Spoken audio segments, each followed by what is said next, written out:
sucks. You're not hot enough.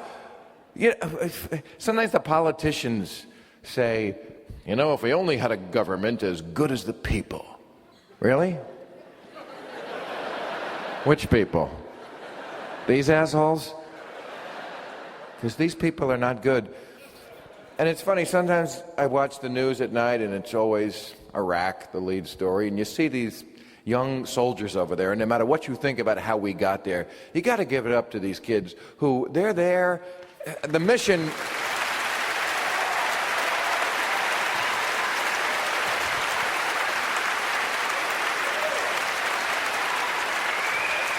The mission itself is hard enough, but then there's all sorts of backdoor drafts where they extend their tours, calling up the Guard, the Reserve, all these Enron accounting tricks. So Rumsfeld doesn't have to admit he got the troop levels wrong, and still they don't bug out, and I see this. And then I watch some reality show, and I see people who are peevish and selfish and greedy and narcissistic and lazy and stupid. And I think to myself, why is this first group of people defending this second group of people? I really would like an answer to that.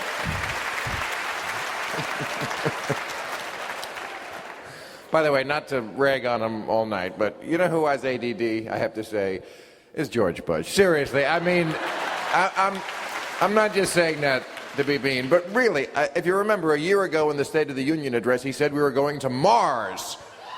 And then he forgot about it the next day. That's ADD. That is ADD. I mean, that's the kind of we're going to Mars. What? Who said that? Not me. That.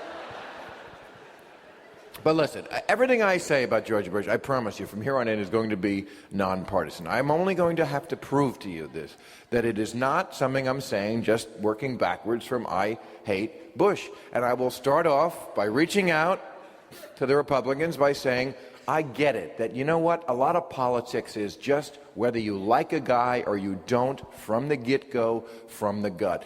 Lots of people in this country looked at Bill Clinton and they just said, Slick Willie, and they wrote him off. They just hated him. And I get it. I see George Bush make the case for war in Iraq, and I say to myself, you redneck, store-bought, empty suit. Okay.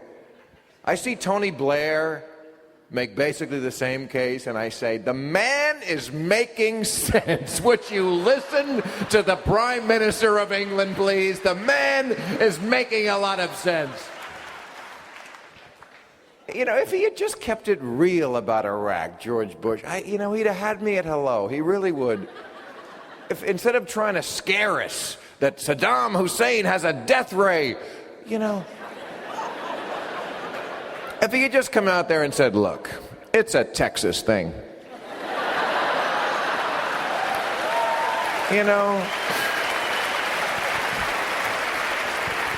They tried to kill my daddy. And I will never be able to sit down with my family again in peace until I have Saddam Hussein's head on a stick in the middle of Baghdad. Or as it's now known, the Galleria at Halliburton Square.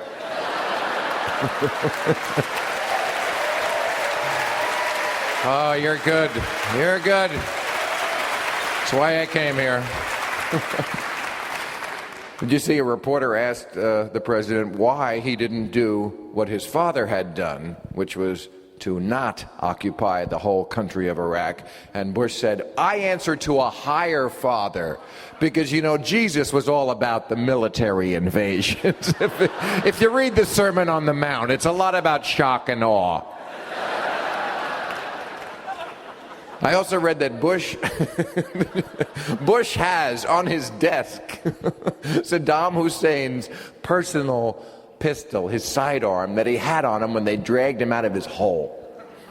And Bush has it on his desk. That was a relief to me.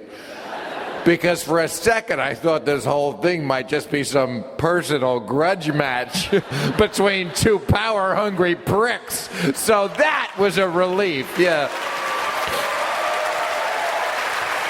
Hey,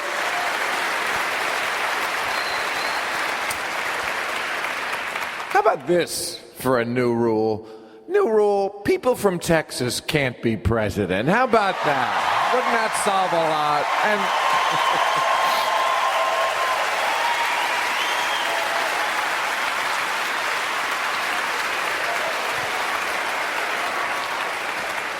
And again, I'm not saying that as a partisan political I'm not.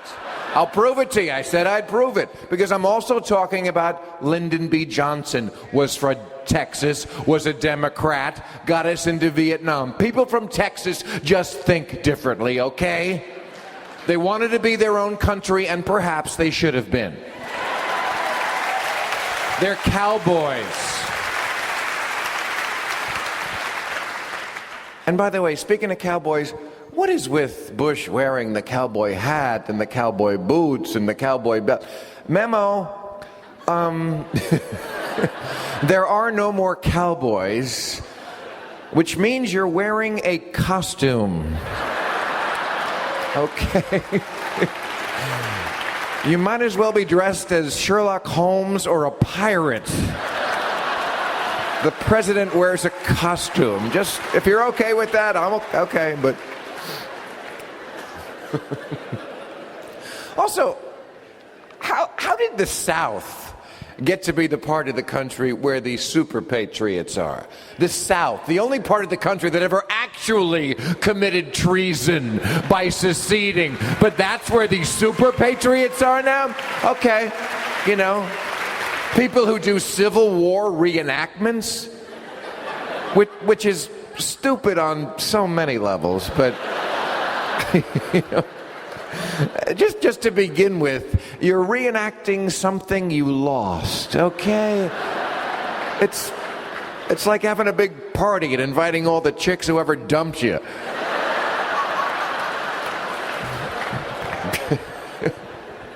And I know people are saying, "Oh, Bill, you're so mean to the rednecks."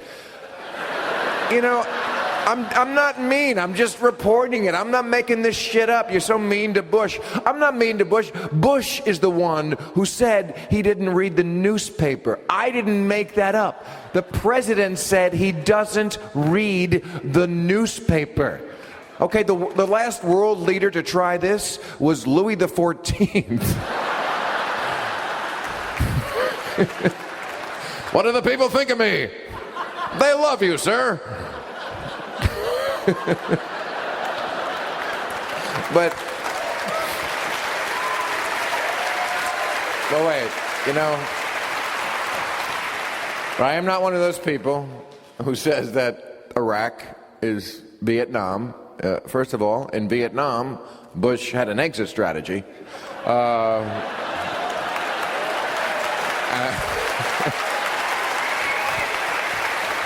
And again, I'll prove it to you again that I am not being partisan when I say that, because when Bill Clinton ran for president and people accused him of being a draft dodger, I never defended that. I love Bill Clinton, but I love the truth more. Yes, he was a draft dodger, because you know what? When there's a war on, you either go or you find a way not to go.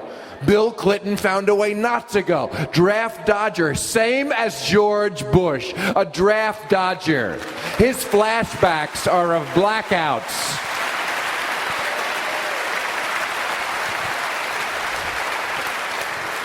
And then he tries to weasel his way out of it with his morphing act. You know, he is the morph master. You know, he morphed monogamy into integrity. He morphed bin Laden into Hussein. And he tried to morph his National Guard service in 1968 with the National Guard service of today. You know, yeah, back then it was a way to get out. Now it's a way to get in. That's a dirty trick we play on those guys.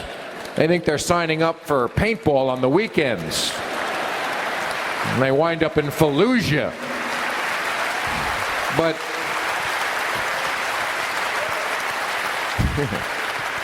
don't denigrate the Guard.